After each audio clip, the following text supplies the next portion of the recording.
Okay, everybody, let's freaking do the thing. We got a man, we got a dog. We're talking to you today about construction loans, which is very intricate. So I get questions about this sometimes, and we had I think it was a comment down in the comment section about construction loans. So let's talk a little bit about it before we get into it. You can, I don't really care if you subscribe to the channel, if I'm going to be honest with you. I'm supposed to be interested. I don't really care. This channel probably will not exist long term, so I don't really care. I'm just killing time on a Monday over here. But if you need real estate help, that I do care about. That, please go to 1911syndicate.com and let us know if we can ever be of service to you or your friends or family or tender hookups. Construction loans. There's no one way that construction loans work. I guess we'll back up before we go forward, which is the first thing you're going to need to do. I know the question was about construction loans, but we should just clarify. There's a couple different types of way that you would buy land that you intend to build on. If you intend to buy this land and build on it sometime in the future, I don't know, might be 2 years from now, 5 years, 10 years, who knows, then you're going to want to do a lot loan. Right? Or at least this is my understanding. Again, different states, different banks. I mean, it all varies a little bit, but I'm going to give you the broad strokes. You're going to do a lot loan if you don't plan to build on the land long term, which essentially is like a mortgage on the land that you may build on one day. If you, however, intend to, I'm going to purchase this land with the intent of building on it short term, let's say, anytime between immediately and a year from now, then you're probably going to want to do a construction loan. So here's how the construction loan would work. First of all, you need to find the land itself, right? So you're going to first be on the hunt for land before you're particularly concerned about the house, because sometimes the house that you can put on that land will be dependent on the land. So you may say, hey, this is this dream layout that we found from this builder or whatever. Cool. Like if you're getting lots that are super generic and everything, probably a non-issue. But if you're in like a mountainous region like Utah, or a particular region where, hey, there might be restrictions on basements or whatever the thing is, you just go, hey, don't get too attached to the house yet until we figure out what's going on with the land. Not to mention the cost of the house plus the land may put you above your budget, right? So don't get too fixated on the house yet, find the land. So first things first, you find the lot. Okay, so Jake, we found the lot. We want to secure this lot in order to build the house on it.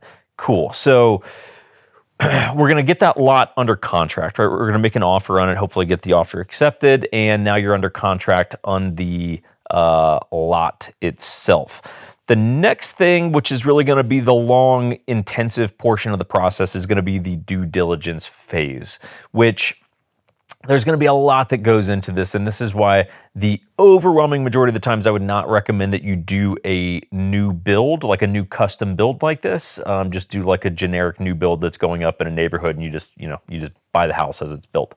So the due diligence phase, first of all, there's probably some homework we're going to need to do on the land itself. So there may be surveyors that we need to get out to figure out exactly where the property boundaries are. There may be, again, depending on the region, right? For me, some land that we had under contract a while back, because it was on an incline, because it was in kind of a mountainous town, we had to get land, man, I'm blanking on basically like a land survey kind of, to just figure out what is the stability of the land itself. Like, is this land stable? Because right behind your backyard would be on an incline as it currently stands. So is the land stable? That report came back, no, it is not. The actual like land survey guy said, if the direct quote to my client, who was a retired Navy SEAL who kept America free, the quote was, if this was the last lot of land on earth, I would not buy it. So you can imagine that killed the deal. So these are the kind of things that you got to go through during the due diligence phase. Figuring out, is the land itself sound? Is there any problematic things that I need to figure out with the land? Including, depending on where the land is, again, is it already hooked up for utilities? Is it stubbed? Or is power already available? Or is it power capable? What is it? Like, what do we have here? What's the sewer situation? Is it going to be running on the city? Do I need a septic tank? All that kind of stuff. Again, New construction like this is a super big pain in the ass, guys. I would not recommend it to the vast majority of people. And then beyond the land, then we got to figure out the house. So at that point, now we got to figure out the house, which oftentimes is going to mean if you're truly doing a custom house, hey, we need to hire architects and find the builder who's actually going to build the thing that the architect put together. That is money, right? These people do not work for free, especially the architect portion. The builder, they'll give you the quote for free, I'm sure, because they're lobbying to get your business. But the architect, you ain't doing drawings for your house for free. So that's probably an incurred expense right out of the gates on the design portion of the house. So you're gonna have to design the house, find the builder, and that is then gonna have to get approved by the bank. The bank is gonna say, yes, we are essentially now signing off on that plot of land with that house on it, with that, builder expense attached to build the house. And now you close on the land. So now you close on the actual land, right? And then construction begins. So let's just say it takes 12 months to build the house. During that 12 months, you may or may not already be paying on the land. Okay, it just depends. I've seen different, scenarios. Oftentimes it's like, hey, you're paying on the land, but you're only paying the interest, which in many ways is the worst possible scenario because you're not even working on the principal balance of what you owe on the land. You're just paying damn interest on it for 12 months. And then, so you, again, may or may not be paying on the land for the next 6 to 12 months while the house is being built or more.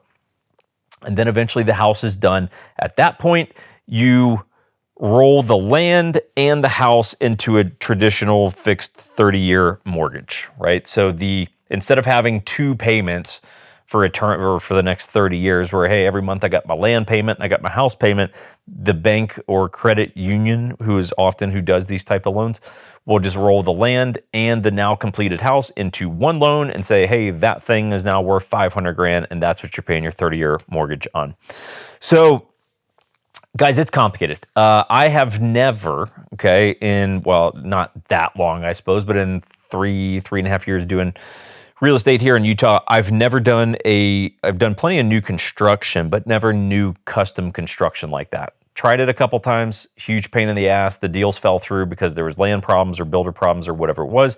And just not a great system. There are parts of the country where this is more common. I would say you would typically see this more so like in the South. Just in my experience, I'd say it's more prevalent, but at least in this region of the country, you really do not see it that often. So again, for 95 to 99% of you, I would say it's a poor idea to try to do new construction. Definitely do not do it for your first home purchase. If you're gonna do it, make sure that it's your forever home. So it's like, hey, we've lived in houses, we've done the damn thing for the last 20 years, and now I'm 50 and I know where I want to be for the rest of my life, and we're gonna build it. Cool. Green light, man, do your thing. Just saying it's gonna be a pain in the ass. And if you talk to anyone who's done a custom home build, most of them tell you, yeah, that was not super fun. So take it with a grain of salt, but that's just my 2 cents. Again, if you guys need real estate help, let us know. Happy to help me and this dog. Who knows? The dog might be the one showing you the houses. I don't know. I don't know. I don't know. I don't know what's going on. So hope you guys are doing good. We'll see you next time.